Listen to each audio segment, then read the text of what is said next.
Elio guys, and welcome back once again to another episode of Infinite Magicraid. And in today's video we have Verto, which unfortunately I do not own yet. And if you do own one, I hope that you're using him because his skills are actually pretty smiley face here. But I do have him over here in the gallery because, as I said before, I don't own him. And he of course is a supporter type, and he's also the fire mark. And we can see here with his base stats, that HP, attack, and defense, nothing really to scoff at. His speed stat is on the slower end-ish, but obviously if you can get enough copies of him, with him being an epic especially, you can boost that speed stat up at least for the time being and hopefully outspeed a decent portion of the units here. But let's go and take a look at his skills. So for his basic attack, which is Azure Magic, it deals 180% of his attack damage to a single enemy with a 30% chance to reduce their effect hit by 25% for 2 rounds.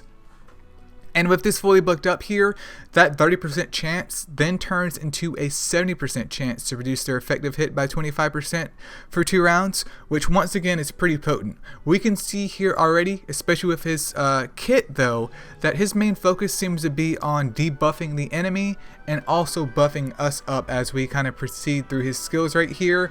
And then effective hit down doesn't do a very good description of what it's talking about, but it decreases the effect hit by 25%, which I am, if I'm remembering correctly, is like the probability of a debuff like poison or HP burning or burn in general of sticking. So that's going to be already interesting with a chance to kind of nerf that on an enemy. Because if you're fighting a unit like, what is it, Melia, especially in her Valkyrie form where there's a whole bunch of HP burning action going on, you could possibly kind of mitigate that or basically lower your chance of that happening to your team if you have Verto going over there and giving her the good old boot, or the good old trident I should say. And then for his second skill, which is called Azure Fantasy, at level 1 it has a 5-turn cooldown, which is a bit of a yikers, but it increases allies' attack by 40% for 2 rounds. 40%. I know guys were ragging on me about the whole Eden review, but literally this is double of Eden.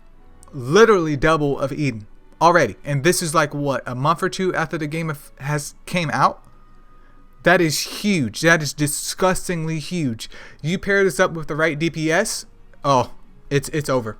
It's over. Like what, Margarita for example, if she can act first and get her ultimate off with this boosting her attack up regardless of what gear that she has on by herself, and if you apply the gear that she has on by herself, oh man. But with books, this gets reduced down to 3 turns. That is just smiley face.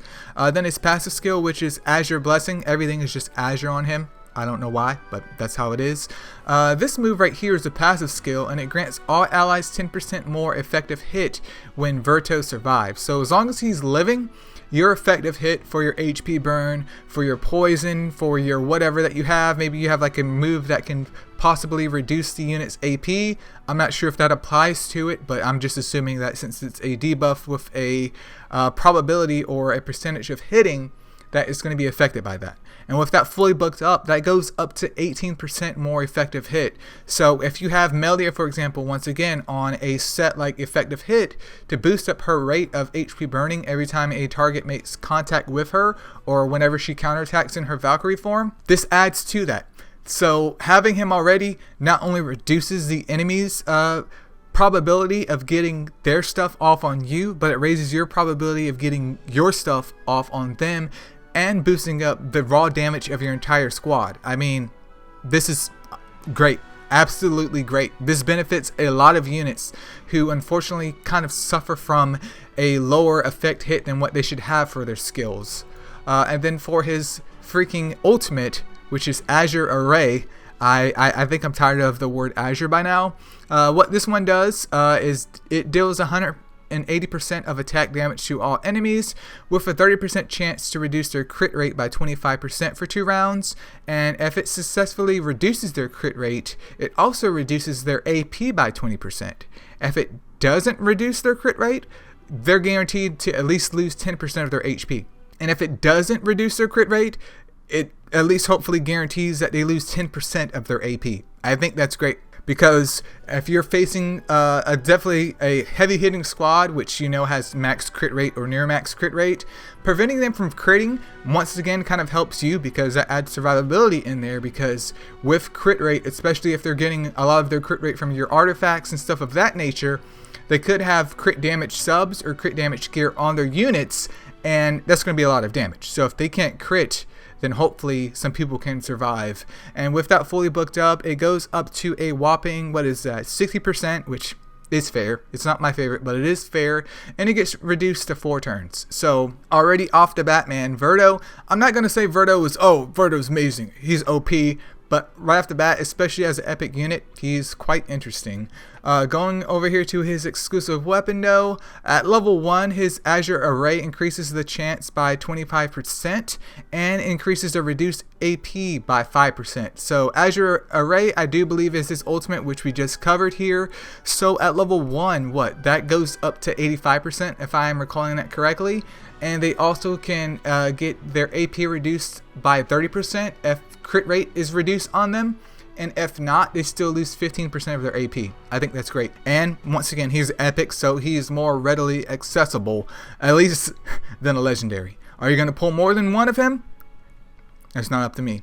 But at level 2, Azure Blessing is still effective after Verto dies, meaning the effect hit buff that he brings to the squad, regardless if he's dead or alive, that's always going to stand. Once again, that is just money. That is just freaking money. I could definitely see him being used with a lot of compositions that are focused more so on debuffs. I think that's great. And then at level 3, it doubles the effect of his Azure Blessing if the ally is under attack up status. So, okay. Let me break it down. If you do his attack up move, which raises your unit's attack up by 40% for 2 rounds, Azure Blessing also doubles underneath that. So, I'm not saying that you're guaranteed to get a whole bunch of damage or you're guaranteed to get your debuff off, but that is the most effective time to use your debuffs, and hopefully if they don't die, hopefully they are just wraithing with a whole bunch of debuffs. That is humongous, because we're going from an 18% multiplication to whatever their effective hit is at that point in time to 36%. That is bonkers.